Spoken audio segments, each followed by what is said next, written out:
Bonjour, c'est Mehdi. Aujourd'hui, je vais vous parler d'une réflexion personnelle au sujet des dimensions de l'univers. Depuis des années, je suis attiré et émerveillé devant l'immensité de l'univers qui nous entoure et je me suis posé plein de questions à son sujet sur ses mystères, sur ses secrets. J'ai lu beaucoup d'articles parlant des dernières découvertes, des dernières théories parfois complémentaires entre plusieurs théoriciens, parfois contradictoires, des formules mises en place par des astrophysiciens qui expliqueraient soi-disant des phénomènes inexplicables, etc.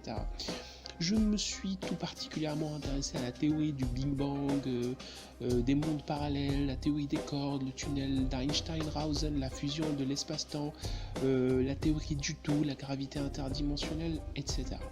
Aujourd'hui, le sujet des dimensions multiples a été démocratisé grâce à des séries cultes comme Sliders ou des films comme Le Voyage dans le futur, mais aussi grâce je pense à l'accès facile aux théories les plus sérieuses venant des physiciens les plus reconnus, comme Einstein, le physicien Kaku ou à Hawking. Mais mettons tout cela de côté. Aujourd'hui, je vais vous présenter ma réflexion personnelle sur le sujet, basée sur la combinaison des théories sur lesquelles il y a presque, je dis presque, consensus. Quand je demande à n'importe qui de me définir le nombre de dimensions qui existent dans l'univers, il me présente naïvement en me disant voilà, il existe 3 dimensions, la longueur, la largeur et la hauteur. Et pour ceux qui sont qui ont plus de connaissances au niveau physique, ils me disent qu'il existe une 4e dimension qui est le temps. Mais je crois, via les déclarations de plusieurs physiciens, que c'est plus compliqué que ça. En fait, l'univers tel que nous le connaissons est la combinaison de l'espace, du temps et de la loi. Ce que j'appelle la loi, c'est les règles de l'univers. En fait, ces 3 concepts, l'espace, le temps et la loi, s'entremêlent dans l'univers. Ils ne peuvent pas fonctionner les uns sans les autres. Et concernant les dimensions, en fait, il y en a 3 dimensions dont chacun des concepts. Il y a l'espace dans lequel il y a la dimension 1, 2, 3, avec lesquelles on est assez, qu'on comprend rapidement. Et puis, il y a le temps. Et dans le temps, il y a aussi 3 dimensions, on va dire c'est la dimension 4, 5 et 6. Et la loi ou les règles de l'univers.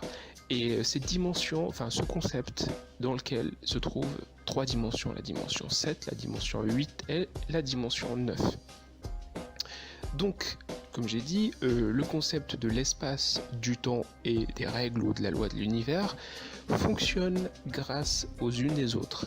Ça veut dire que l'espace fonctionne grâce au temps et aux règles de l'univers. Le temps, lui, n'est que la traduction de l'espace et des règles, et ainsi de suite. Je ne sais pas si vous avez compris là où je veux en venir. Enfin bref, ce sont des concepts qui s'entremêlent et qui ne peuvent pas être séparés dans les définitions qu'on donne. Donc, dans cette présentation, on va commencer par l'exposition des multiples dimensions. On va commencer par la première, on finira par la 9e, bien évidemment. Donc, je vais passer rapidement sur le concept géographique de l'espace parce que j'imagine que c'est assez clair pour chacun. Donc, la dimension 1 de l'espace, ça se représente par des droites. Donc ici, nous avons la droite D, la droite D'. Et sur une droite, il peut y avoir plusieurs choses, mais ces choses ne peuvent prendre la forme que des points ou des segments. Donc là, on a sur la droite D, le point 1, 2 et 3. Et sur la droite D', on a des segments. Le segment, il a une seule dimension, à savoir, il a juste une longueur. Il n'a pas de largeur, il n'a pas de profondeur. Donc les segments 1, 2 et 3 n'ont pas la même longueur, comme vous remarquez. Le point, quant à lui, c'est théoriquement c'est quelque chose qui n'a ni longueur ni largeur, donc il n'a pas de dimension, mais intellectuellement on comprend ce que c'est. Quand on passe à la dimension 2, on parle plutôt d'un plan. Le plan, il a une longueur et une largeur, et dans le plan, un plan peut contenir tous les éléments de toutes les dimensions inférieures à la dimension 2. Ça veut dire il va contenir des points, il va contenir des segments qui ont juste une dimension 0, les points ont une dimension 0 et les segments ont une dimension 1, mais le plan va aussi contenir des figures géographiques différentes et diverses et variées, qui n'auront pas les mêmes propriétés ni la même taille. comme l'objet 1, 2, 3, 4, 5, 6 et 7 et 8 comme on voit ici, mais aussi des objets qui sont plus ou moins assez bizarres dans leur conception, mais ils peuvent être, ils ont 2 dimensions, donc ils peuvent être intégrés dans un plan donné. Quand on passe à la 3e dimension de l'espace, là ça se complique, mais ça reste quand même compréhensible. Donc on est assez réceptif aux 3 dimensions qui existent. Donc on crée, comme on a déjà appris au primaire, des figures géométriques à 3 dimensions, un cylindre, une sphère, un cube et ainsi de suite. Mais dans un plan à 3 dimensions, on peut aussi représenter quelque chose de plus complexe, à savoir par exemple la figure humaine, la tête humaine ou tout le corps humain en fait, comme l'être humain vit dans un monde à 3 dimensions, sa représentation de son enveloppe corporelle, si on peut dire ça comme ça, ne peut être représentée correctement que dans un espace à 3 dimensions. Donc continuons. Donc là on aborde le sujet, là ça commence un peu à se compliquer, et on va aborder le temps, et la première dimension du temps qui est la dimension numéro 4. Donc, pour essayer de simplifier les choses, quand je vais parler des dimensions du temps ou les dimensions des règles de l'univers, je vais essayer de faire une projection concernant les dimensions de l'espace, parce que comme les dimensions de l'espace sont assez compréhensibles, ça facilitera la compréhension des autres dimensions. Bref, donc comme je disais, la dimension 4, on va la représenter comme une ligne de temps, sous forme d'une droite. Donc, sur cette ligne de temps, il y a ce qu'on appelle le passé, le présent et le futur. Et on va mettre par abus de langage une flèche bleue qui va nous montrer l'orientation du temps, qui va partir du passé vers le futur. Donc on va prendre un autre schéma, la ligne du temps, on va mettre dedans 2 points. Le premier point, ça représente ce que moi j'appellerais un point d'existence temporelle A, qui représente un certain monsieur Dupont à l'âge de 12 ans. Dans le deuxième point, on va mettre ce même monsieur Dupont, mais à l'âge de 35 ans. On va appeler ça le point d'existence temporelle B. Donc, ce monsieur Dupont, sur sa ligne du temps, en fait, va grandir de l'âge de 12 ans vers l'âge de 35 ans. Donc, on peut représenter ça par une flèche bleue qui va, transformer, qui va transformer son être, son existence à l'âge de 12 ans vers un monsieur Dupont de l'âge de 35 ans. Donc j'espère que jusqu'à là c'est assez compréhensible.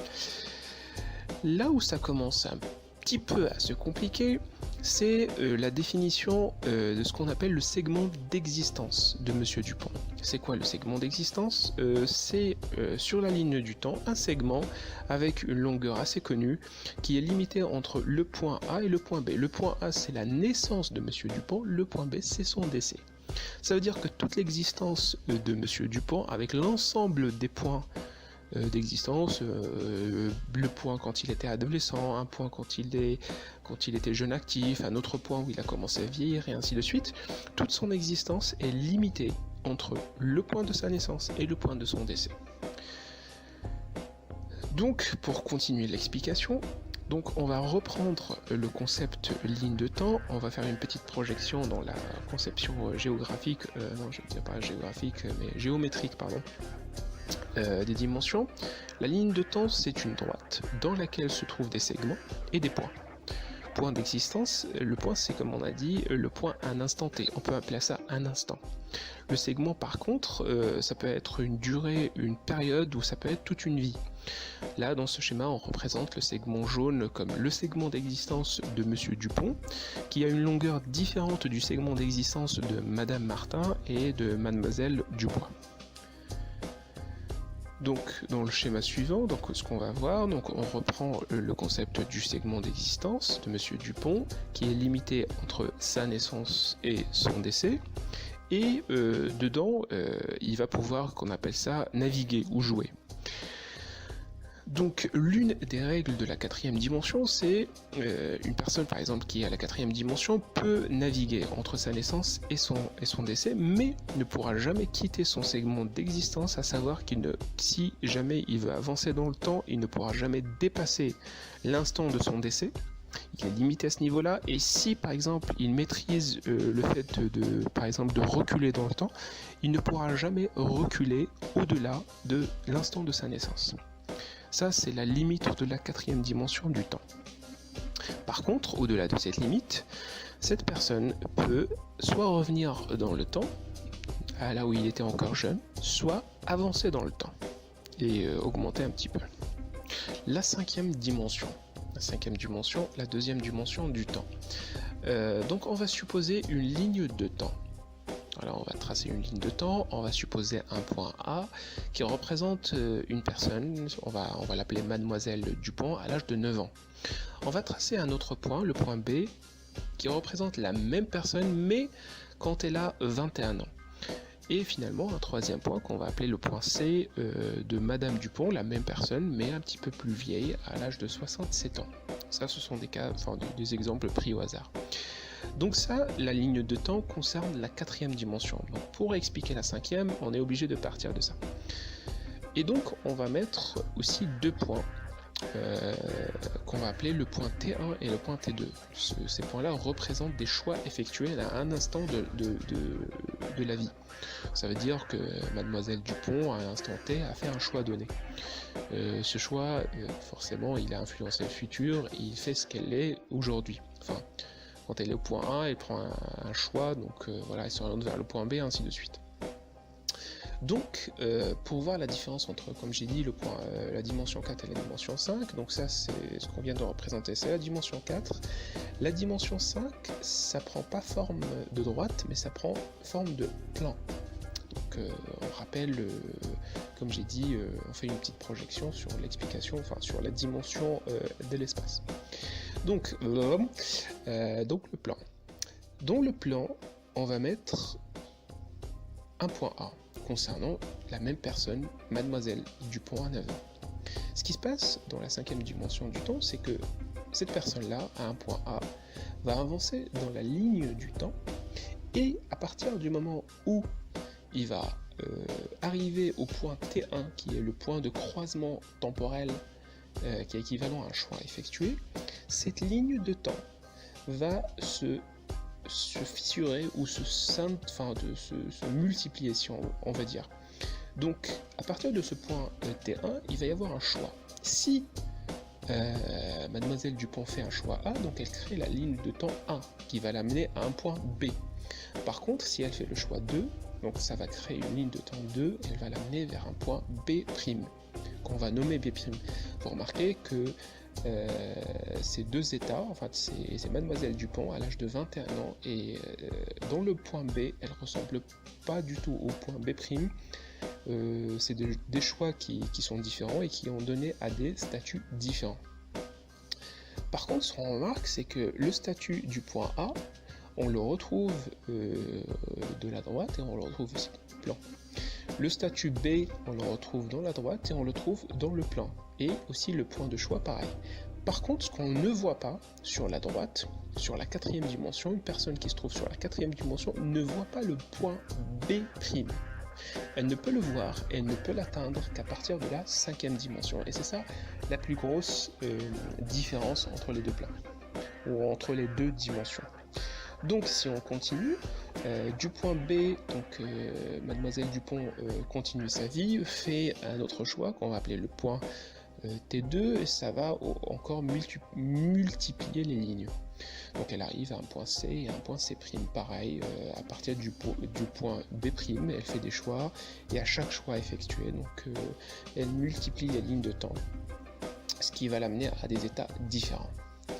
Donc ici aussi, on remarque que concernant le point C, qui se trouve sur la droite du temps plus haut, se retrouve aussi dans le plan, aussi le point concernant T2. Par contre, ce qu'on ne voit pas, c'est le point C', le point D et le point D'. Ce sont des états, si on peut appeler ça des états d'existence ou des points d'existence qui ne peuvent pas être visibles sur la droite du temps. Ça veut dire que ce sont des points d'existence qui ne peuvent être visibles que quand on arrive à la 5e dimension du temps. Donc, dans la quatrième dimension du temps, l'existence d'un être humain, enfin d'une entité, d'un être humain, peu importe, était représentée comme un segment. Dans la cinquième dimension, c'est un petit peu différent parce que ça va être représenté comme un cercle, dont le début est le centre et la fin, ce qu'on appelle le décès de cette personne, de cette entité ou de cette intelligence, c'est la bordure de ce cercle. Ça veut dire la personne, elle va commencer du centre, elle va avancer jusqu'à la bordure et c'est là où il va être représenté par son décès. Les pointillés qui définissent le cercle, ce sont des pointillés, comment on appelle ça, de décès. Ça veut dire un point sur la bordure de ce cercle, c'est un point de décès de la personne et un autre point, c'est un décès mais d'une autre façon. Donc, à partir du centre, la personne va avancer dans sa vie et à chaque choix qu'elle va effectuer, cela va créer une multiplication des lignes. On va avoir rapidement droit à la création d'un arbre de choix. C'est un choix, c'est comme un arbre dont les branches se multiplient encore et encore et encore et encore et encore. Et donc, la représentation finale, c'est ce qu'on appelle le cercle d'existence. Notre exemple, c'est le cercle d'existence de Mademoiselle Dupont. Et dans ce cercle d'existence, un déplacement temporel est possible d'un état vers un autre. La personne ne peut pas se déplacer en dehors du cercle, mais à l'intérieur du cercle, elle peut faire n'importe quel déplacement. Donc pour illustrer cet exemple, on va prendre Mademoiselle Dupont. Donc elle se trouve sur un point A, on va voir son plan du temps qui représente son temps. On va mettre au clair quelques points de sa vie. Et le voyage temporel dans la dimension 5 représente par exemple le voyage du point A vers le point C'. La personne peut aller d'un état à un autre, ou bien aller du point C' vers le point B', ou du point B' aller vers le point C, et ainsi de suite, et ainsi de suite, et ainsi de suite. La sixième dimension. La sixième dimension, c'est là où ça commence à se compliquer bien comme il faut. Prenons l'exemple, toujours de Mademoiselle Dupont par exemple. On va dire que Mademoiselle Dupont se trouve actuellement dans un point A, un point, on va dire un instant T, mais un point temporel A. Donc elle avance vers un point A ou A'. La différence entre les deux, c'est juste quelques secondes, voire une seule seconde. Mais entre les deux, elle a fait un choix. Et comme on a expliqué dans la dimension 5, quand quelqu'un fait un choix, en fait, à l'instant du choix, il multiplie les lignes de temps. Sauf que dans la dimension 6, ça se complique. Pourquoi ? Parce que, sans le savoir, Mademoiselle Dupont, et tout le monde, mais dans notre exemple, plutôt c'est Mademoiselle Dupont, subit des choix effectués par d'autres personnes ou par d'autres circonstances. Ça veut dire que pour un choix donné, même si ça prend juste une seconde, il y a beaucoup de choix qu'on va appeler des choix externes. Ça peut aller d'un choix fait par son père, par son voisin, par sa mère, des choix qu'elle va subir, sur lesquels elle n'aura aucun contrôle, mais qui vont créer d'autres branchements dans son arbre d'existence ou dans son cercle d'existence. Et pour chaque point auquel elle va arriver, c'est la création d'un état temporel. Je ne sais pas si c'est clair, mais à chaque seconde, ou à chaque décision, ou à chaque instant, Mademoiselle Dupont subit des centaines, voire des milliers, voire des milliards de choix extérieurs qui multiplient son existence. Et pour chaque choix volontaire, dans notre monde, il y a des milliards de choix externes possibles. Et pour faciliter encore plus la compréhension, donc on va prendre le cercle d'existence de Mademoiselle Dupont dans la 5e dimension. Donc on la représente de cette façon. Si on ajoute sous forme de points ou sous forme de branchement l'ensemble des choix que Mademoiselle Dupont subit mais qui ne dépendent pas d'elle, le schéma se transforme petit à petit vers ce schéma-là. C'est beaucoup plus compliqué et c'est beaucoup plus complet. Mais ça ne s'arrête pas là dans la dimension 6. Ça, c'est juste le niveau 0 du cercle d'existence de Mademoiselle Dupont. Là où ça va se compliquer, c'est comme ça. Donc on va expliquer. Pour faciliter la compréhension, voici le cercle d'existence de Monsieur Dupont, le père de Mademoiselle Dupont. Donc Monsieur Dupont, on va représenter par des points rouges la possibilité de naissance de sa fille, Madame Dupont, Mademoiselle Dupont. Ça veut dire que dans son cercle d'existence, il y a des points bien précis où sa fille vient au monde. Tous les points qu'on n'a pas marqués, Monsieur Dupont, son père, prend la décision, par exemple, de ne pas avoir d'enfants, de ne pas se marier, de ne pas fonder de famille, ainsi de suite. Et on va supposer, c'est un chiffre arbitraire, on va supposer que dans tout son cercle d'existence, il n'y a que 1, 2, 3, 4, 5 points d'une naissance probable de sa fille. Donc, 5 points d'existence de naissance de sa fille, chacun des points va donner lieu à un cercle d'existence différent.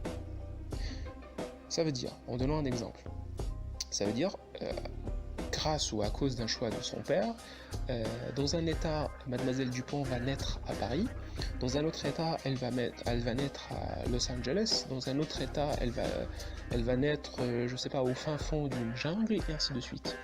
Il va y avoir des naissances de la même personne, qui est Mademoiselle Dupont, mais ça va être une naissance différente. Et à partir de cette naissance différente, il va y avoir des circonstances différentes. Et ça veut dire qu'il va y avoir une création de cercles différents.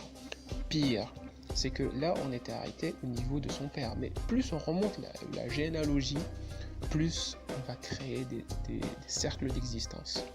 Ce qui va nous amener, pour chacune des personnes, à des milliards de cercles d'existence. Et à la 6e dimension, il est possible de voir. Et aussi, il est possible de voyager, il est possible de se déplacer entre 2 points temporels qui existent dans 2 cercles différents. Dimension 7. On va prendre 2 univers, l'univers X et un univers Y. On va supposer que M. Dupont veut voyager d'un univers vers un autre. Est-ce qu'il peut? Donc il se pose la question, est-ce que je peux? Admettons qu'il a une machine qui peut le faire, mais est-ce que lui, physiquement, peut le faire? La réponse, elle se base sur la question suivante. Est-ce que ces 2 univers obéissent aux mêmes constantes? Qu'est-ce qu'on appelle constante? C'est par exemple la vitesse de la lumière, la masse du proton, le zéro absolu, ainsi de suite. Si dans l'univers X, la lumière se déplace à la même vitesse, on a exactement la même masse de protons, on respecte le même zéro absolu, et ainsi de suite. Tous les constantes et mesures sont les mêmes. Et bien dans ce cas-là, on parle pas, il n'a même pas besoin, Monsieur Dupont, d'être dans la dimension 7, mais il peut voyager, et c'est un cas du multivers. Ce qui va nous intéresser, nous, c'est un cas plus compliqué que ça. Ça veut dire que Monsieur Dupont, qui est dans l'univers X, l'univers X obéit à des constantes et à des mesures. La masse du proton, elle a un chiffre donné, le zéro absolu, moins 273,15 Celsius. Mais il veut aller dans un univers Y qui n'a pas les mêmes constantes. La vitesse de la lumière avance par exemple à une vitesse inférieure à son univers d'origine. La masse du proton, elle est, on va dire, 3 fois plus importante, et le zéro absolu, il est un petit peu plus chaud, on va dire. Est-ce que M. Dupont peut avancer, se déplacer d'un univers, dans ces conditions, d'un univers X vers un univers Y? La réponse dépend d'une vérification. À savoir, est-ce que l'univers X et Y obéissent aux mêmes équations et aux mêmes formules, on va dire aussi aux mêmes concepts. Je m'explique. Si dans l'univers X et dans l'univers Y, on a des concepts comme des équations mathématiques, des équations physiques ou des choses reconnues dans les 2 univers, admettons que dans l'univers X il y a de la lumière et que dans l'univers Y il y en a. Eh bien, le déplacement via la dimension 7 est possible.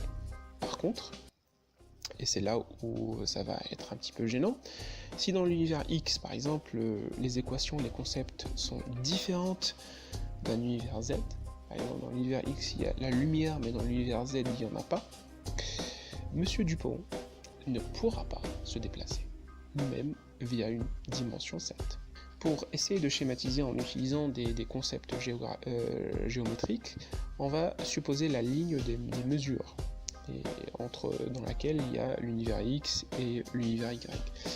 L'univers X et Y, en fait, ils n'ont pas la même mesure, mais ils se retrouvent sur une même droite. Monsieur Dupont peut circuler sur cette droite. Mais l'univers Z, qui lui ne se trouve pas sur cette droite, par exemple, il a des composants que M. Dupont ne connaît pas, ne pourra pas comprendre et par conséquent ne peut pas y aller.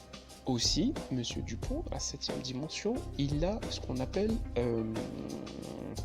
un segment d'existence. Ça veut dire quoi? Ça veut dire que si il y a un univers qui appartient à la même ligne de mesure, M. Dupont ne pourra pas y aller si cet univers n'appartient pas à son segment d'existence. Maintenant, à la 7e dimension, il y a aussi un concept qui est un petit peu bizarre, mais qui est possible. Admettons l'univers X, Y et Z qui appartiennent à la même ligne de mesure. Et qui appartiennent aussi au passage au même segment d'existence de M. Dupont. Donc non seulement M. Dupont peut voyager d'un univers X vers un univers Y, d'un univers Z vers Y, et ainsi de suite, mais M. Dupont peut être en même temps dans les 3 univers. Il peut exister en même temps. Donc ça c'est un concept, je le conçois un petit peu bizarre, mais à la 7e dimension, ce concept non seulement devient possible, mais dans un certain cas de figure, il devient vital. La dimension 8, accrochez-vous, donc là c'est encore plus compliqué que ça. Donc on va supposer des univers X, Y, Z et puis univers W. On va supposer aussi que les univers ont les mêmes équations, d'autres ont des équations différentes, et ainsi de suite. Monsieur Dupont, toujours le même, veut savoir s'il peut circuler entre les univers. Et il se pose la question. Quand M. Dupont, par exemple, maîtrise ou contrôle la 8e dimension, il peut passer outre les constantes et il commence à jouer sur les formules et les équations. Ça veut dire que même si les univers n'ont pas les mêmes constantes, même si les univers n'ont pas les mêmes concepts et les mêmes équations, à partir du moment où les univers obéissent au même principe et à la même logique, M. Dupont peut y circuler. Mais M. Dupont ne pourra pas aller dans un univers qui ne respecte pas sa logique à lui. Un exemple de logique, c'est le principe de causalité qui gouverne notre monde à nous. Donc on va représenter, pour faciliter la compréhension, on représente M. Dupont dans un plan où il y a la ligne des constantes et la ligne des formules. Donc M. Dupont, lui, donc il a en face de lui des univers X, Y, Z et W. X, Y et Z se retrouvent dans le même plan, mais W se retrouve dans un autre plan.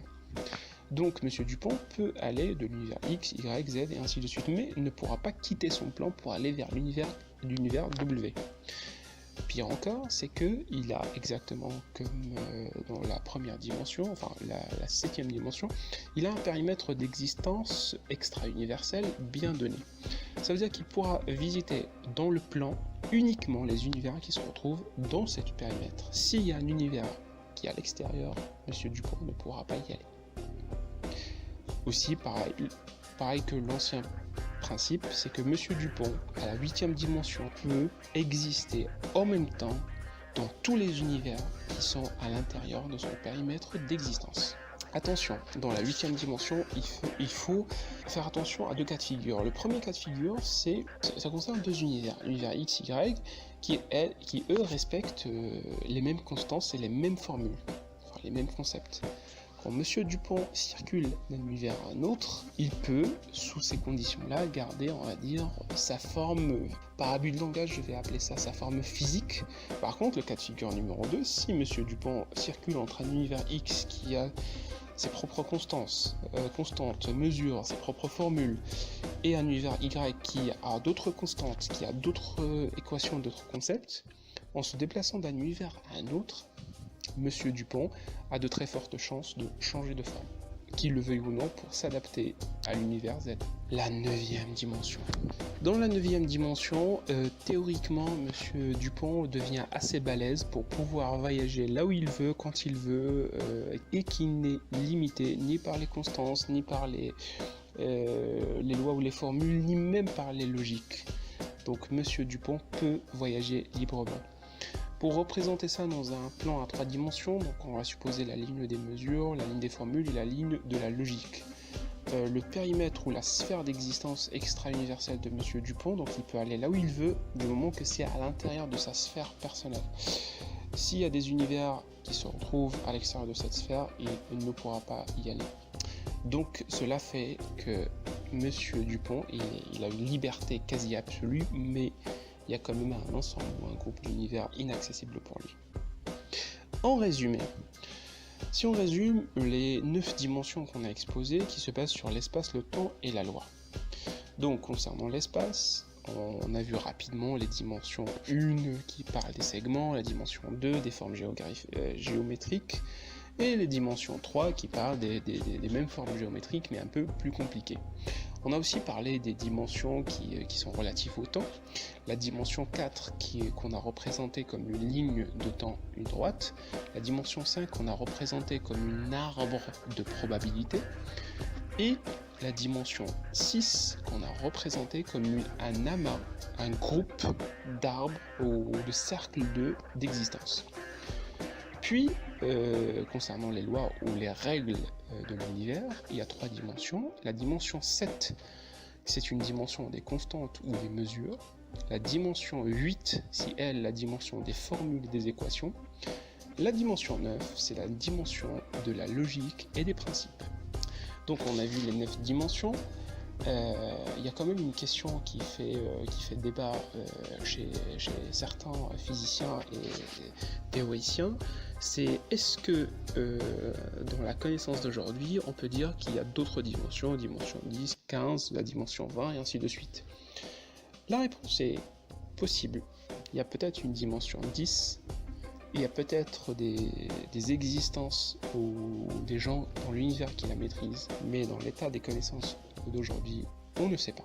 C'est tout pour cette vidéo, j'espère avoir été assez clair. Le sujet n'a pas été très facile à traiter. Si vous avez des questions ou si vous avez des points de vue différents, n'hésitez pas à me les laisser en commentaire. D'ici là, je vous dis à très bientôt.